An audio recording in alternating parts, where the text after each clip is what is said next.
And let me tell you, the tragedy of our country, which makes me sad, is that there is now a crop of individuals in Kenya across the political divide, in government and in opposition, who believe that they are above the law.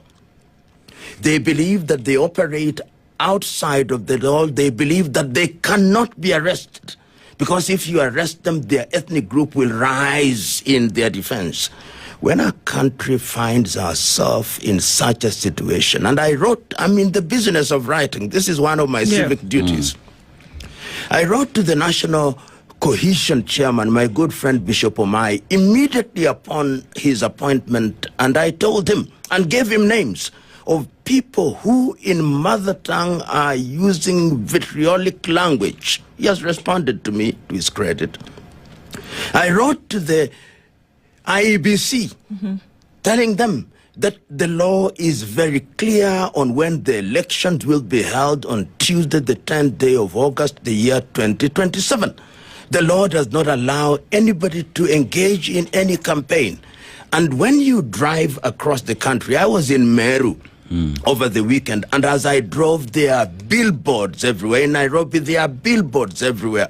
You drive across the country, there are billboards everywhere. Everybody is campaigning 1 year in advance of the elections, and you can see the drums of war being beaten in the very same way that they were in the elections in the year 2007. We hear politicians saying, if our candidate, the president, does not get enough votes, then we are going to ensure that we add more votes. This is how nations degenerate. This is how it happened in Haiti with Francois Duvalier, with Tonton Macoute, when he formed ginger groups which were abducting people, and the forces that are enjoined by the law to do what is good and right were looking the other way. When people are supposed to be sent to jail, they only receive a slap on the wrist. Some might say you're being alarmist, PLO. Yes, this is the time to actually warn Kenya. We must not imagine for one moment that this country is immune. We have seen how countries just break down.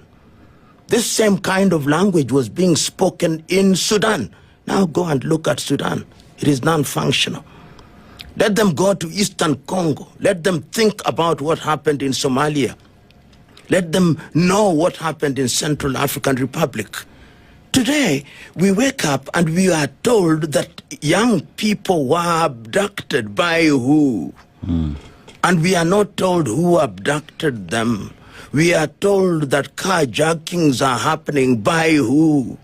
We are told that the country is dealing with the issue, but we don't see the evidence.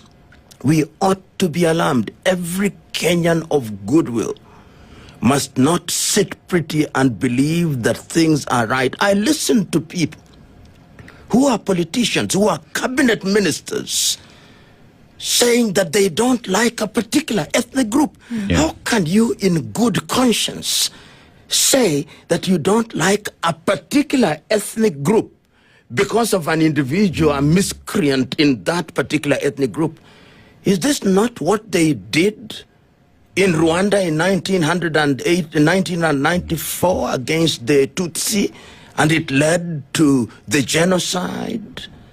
The message is, this country ought to retreat. This is a good country, but no more than 5,000 individuals who now think that they are demigods are leading us in the wrong direction. The ballot no longer carries the magic of giving us the men and women that we deserve. But we can still sanitize the budget, the ballot. We can sanitize the ballot through education, talking to the people. There are Kenyans of goodwill who are trying to do that. My friend Okia Omutata tries to do that using the court system. But we don't acknowledge that. We acknowledge those who have goons. Look at the things that we've talked about. I mean, today on the Standard, spending spree And you're going to ask the question, how much money do you need as a county? Well, it seems you need 235 million shillings from one county to fly around to travel within Kenya. And in another county, 1.18 billion. In another one, 471 million. It seems as though if you're going from Migori to Kisumu, you cannot use the road. You must fly in a helicopter. It seems as though you need 4 vehicles to get yourself from one place to the next. That cost fuel of 214 to 15 shillings for diesel. This is the reality. It seems as though we're going back to school now, and we've carted off all the secondary school heads to Mombasa for the last week to have a conversation about what's been happening with our children who are in school and how can we keep the fire burning low, literally. How can we make sure that a health system works that you spent 104 billion shillings on, which for the last 7 days has not functioned, and they tell us it's a glitch. And I say it's not a glitch, it's a breakdown. Can all of these problems, PLO, and we say that the answer to all of this is leadership, because if the fish rots from the head, then you get rid of the head. Okay. Can you solve all of these issues with the vote? No, not at all. Let me tell you, if, we appear to have misguided faith in the ballot box. And I believe, we've been around now, Africa's problem is the ballot. Because African politics now attracts not our very best, not our very honest, and is a combination of factors. In the early 60s up to the 70s, your parliamentarian was not the most well paid.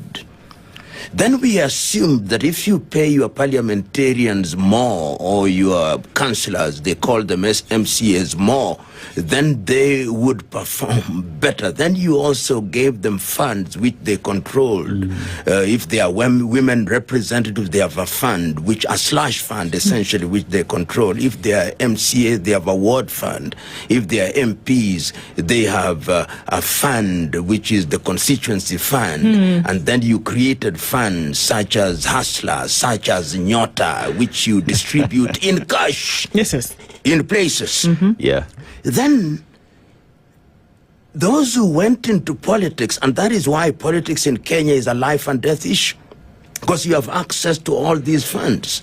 So when Kenyans believe that in the year 2007 you'll have change, I laugh. Why do I laugh? I look at both sides, the so-called opposition and those in government. They are the same individuals. I've known them. Some of them were in parliament when I was a university student. So when we assume that that is what is going to help this country, we are deluding ourselves. And many times I think that Kenya has reached a stage where we must say that anybody who has ever served as an MCA, as a parliamentarian, as a president should be barred from contesting election, so that we start on a totally different slate with different ethics.